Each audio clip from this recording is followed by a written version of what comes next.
All right, we're outside at the plaza now. Let me pan around for you so you can see you got people playing basketball behind me. On that court, also on this court. Just wanted to give you the state of the Clippers. I like to do this every once in a while. Clippers are now 7 games over 500 after their win against the Los Angeles Lakers.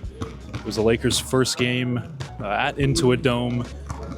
Clipper fans showed up. I'd say it was about a 60-40 split. Again, you got to remember, when they were back at Crypto.com Arena in downtown Los Angeles, the Clippers would be outnumbered by a lot. It's their home stadium. It's closer to a lot of people. They would usually get a majority Laker fans, even during the Clipper home games. Now it's a different story. I guess on the first game, it's a different story. It seemed like it was a majority Clipper fans. There was a loud pop every time they got a defensive stop, a basket, an alley-oop. We saw one from Derrick Jones Jr. The Clippers played their behinds off. It just goes to show you like what kind of tier the Clippers are at compared to the Lakers so far this year. Again, there's a lot of season left. It's been the halfway point now in the Clippers season. So we'll see how it turns out. I don't expect the Clippers to make any huge trade deadline moves. If we remember, they brought in James Harden last year. That was their big move. I don't think that's going to be the case this year. I don't think they're looking for a big splash like that.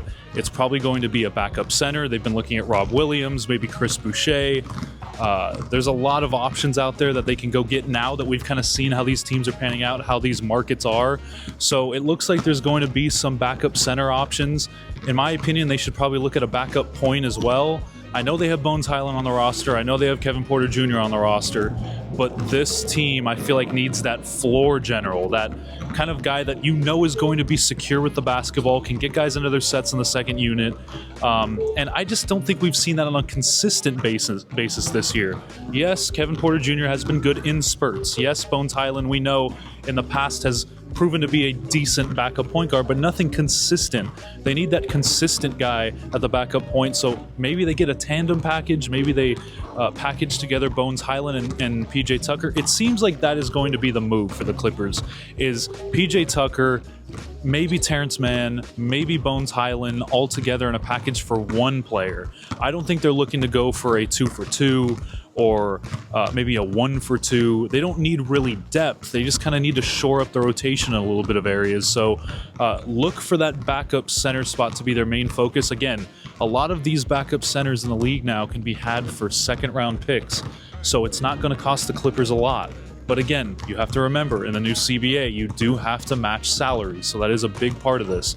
But again, this Clippers team now in the 5th seed, a game and a half behind the 4 seed, a game and a half above the Lakers, who are the 6th seed. And again, there's a bunch of teams that are just in the mix right now, in the 6th seed, 7th seed, 8th seed, all the way down to probably the 12th seed that are within 3 to 4 games of each other. But the fact that the Clippers have held their head above water while Kawhi Leonard was out, that was huge. Now that he's incorporated back in, and again, he's looking like himself. He's looking like a second-team All-NBA guy, like he was last year, yet again.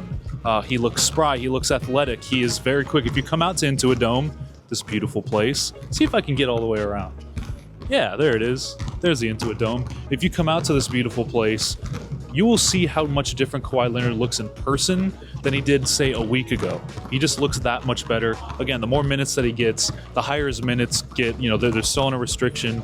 I think he'll look even better, and he'll put up even better volume as a scorer. But his defensive instincts are still there. His athleticism still seems to be there. His bounce, I will say, is not there yet. But the Clippers don't really need him to be that second-team All-NBA guy because of the leaps of Norm Powell and James Harden, and especially Ivica Zubac. He's at 220. He's had one 20-20 game. It's the second of his career. He's had a 21-19 game. I think he's had 2 of those against some really good centers. Jaren Jackson Jr. in Memphis and Anthony Davis here at Intuit Dome. So it's not like he's doing it against bad centers. So this team, listen, I know that a lot of people say, well, it was a down year, it's a rebuild, they got rid of Paul George.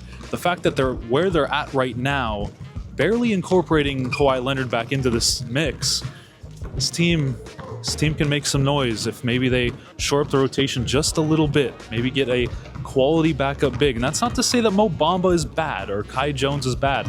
I just think if you're really serious about contending, you need a really quality backup center. So stay tuned for all the updates that I provide. Again, I'm on X at gmona48. I'm here on YouTube at MoneyMo Media. I'm on TikTok at MoneyMo Media TV. If you want to see any shorts or minute-long videos, I'm there as well. This is Grant Mona from the Sporting Tribune. Checking out.